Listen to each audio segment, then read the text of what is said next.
വചനവീഥിയിലൂടെ father ജെ.ബി. Puthur. വിശുദ്ധ ലൂക്കാ രചിച്ച നമ്മുടെ കർത്താവ് യേശുമിശിഹായുടെ പരിശുദ്ധ സുവിശേഷം.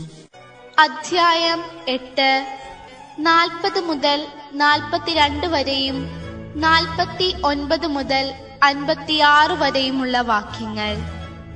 ജായിറോസിന്റെ മകളെ പുനർജീവിപ്പിക്കുന്നു. യേശു തിരിച്ചു വന്നപ്പോൾ ജനക്കൂട്ടം അവനെ സ്വാഗതം ചെയ്തു. എല്ലാവരും അവനെ കാത്തിരിക്കുകയായിരുന്നു. അപ്പോൾ സിനഗോഗിലെ ഒരധികാരിയായ ജായിറോസ് യേശുവിന്റെ കാൽക്കൽ വീണ് തന്റെ വീട്ടിലേക്ക് ചെല്ലണമെന്ന് അപേക്ഷിച്ചു. 12 വയസ്സോളം പ്രായമുള്ള അവന്റെ ഏകപുത്രി ആസന്ന മരണയായിരുന്നു.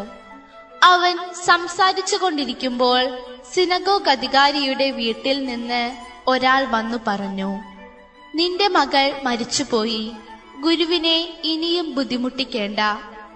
യേശു ഇത് കേട്ടു പറഞ്ഞു, ഭയപ്പെടേണ്ട, വിശ്വസിക്കുക മാത്രം ചെയ്യുക, അവൾ സുഖം പ്രാപിക്കും.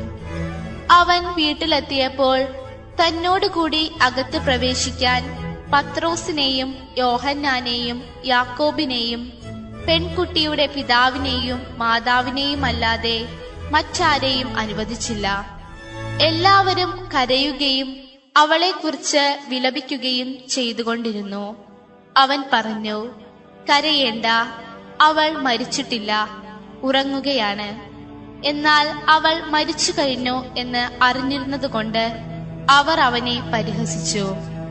അവൻ അവളുടെ കൈക്ക് പിടിച്ച് അവളെ വിളിച്ചുകൊണ്ട് പറഞ്ഞു, ബാലികേ, എഴുന്നേൽക്കുക.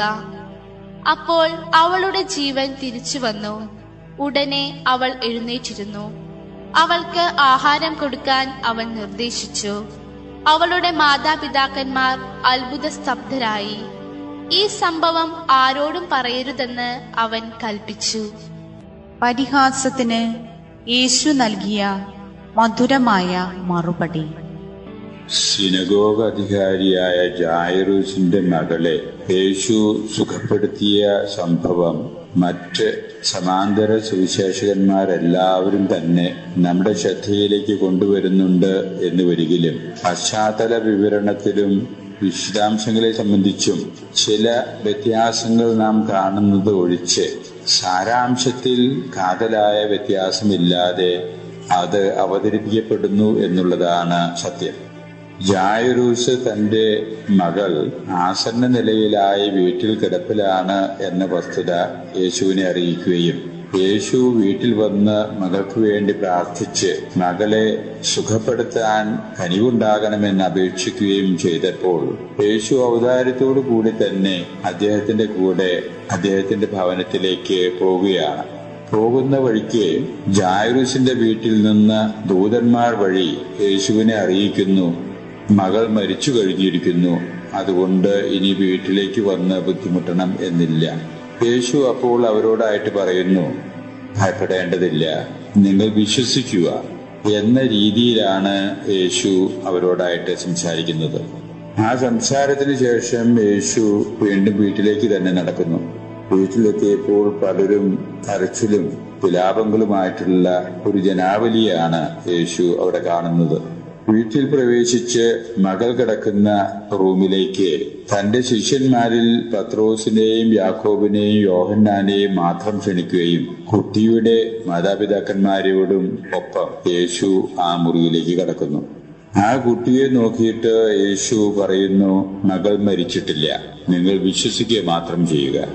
മകൾ മരിച്ചിട്ടില്ല എന്ന് യേശു പറഞ്ഞു കേട്ട ഉടനെ തന്നെ കരയുന്ന വിലാപക്കാർ പരിഹാസയോടുകൂടി യേശുവിനെ പുച്ഛിക്കാനാണ് ഇടവന്നത്. കാരണം അവരുടെ അറിവനുസരിച്ച് ഈ ബാലിക പണ്ടേ മരിച്ചിരിക്കുന്നു. ആ മരിച്ച പ്രേതത്തെ നോക്കിയാണ് യേശു പറയുന്നത് അവൾ മരിച്ചിട്ടില്ല എന്ന്. അവർക്ക് വിശ്വസിക്കാൻ സാധിക്കാത്തതിന്റെ അടിസ്ഥാനത്തിലാണ് അവർ പരിഹസിക്കാൻ തയ്യാറായത്. ആ പരിഹാസം വകവയ്ക്കാതെ യേശു ബാലികയുടെ മുമ്പിൽ തന്റെ പിതാവുമായിട്ട് പ്രാർത്ഥനാ നിർഭരമായ നിമിഷങ്ങൾ പങ്കിട്ടതിന് ശേഷം ആ ബാലികയുടെ കൈ പിടിച്ചുകൊണ്ട് ഖൂം ധലിയത്ത എന്ന അറമായിക് ഭാഷയിൽ തന്നെ ഉച്ചരിക്കുന്നതായിട്ടാണ് നാം കാണുന്നത്. യേശു ഉച്ചരിച്ച ആ അറാമായിക്ക് പദം തന്നെ സുവിശേഷങ്ങളിൽ നാം വായിക്കാൻ ഇടവരുന്നു. അതിന്റെ അർത്ഥം എഴുന്നേൽക്കൂ ബാലികയെ എന്നാണ്. ബാലികയുടെ കൈപിടിച്ച് ബാലികയെ എഴുന്നേൽപ്പിക്കുന്നു. സുവിശേഷകനായ ലൂക്ക പറഞ്ഞു തരുന്നു, മരിച്ചുപോയ ബാലികയ്ക്ക് ജീവൻ തിരിച്ചു കിട്ടുന്നു. ബാലിക എഴുന്നേൽക്കുന്നു, മാതാപിതാക്കന്മാരെ ഏൽപ്പിക്കുന്നു, ഭക്ഷണം കൊടുക്കാൻ നിർദ്ദേശിക്കുന്നു. പരിഹസിച്ച ആളുകൾക്കുള്ള മധുരമായൊരു മറുപടിയായിരുന്നു യേശുവിന്റെ ഈ പ്രവർത്തനമെന്ന് പറയാതെ തന്നെ എല്ലാവർക്കും മനസ്സിലായി. അത് യേശുവിന്റെ പ്രവർത്തനങ്ങൾക്ക് വളരെയേറെ സഹായകമായി തീർന്നു എന്നുള്ളതാണ് പിന്നീടുള്ള അനുഭവത്തിൽ നിന്ന് നാം മനസ്സിലാക്കി എടുക്കേണ്ടത്.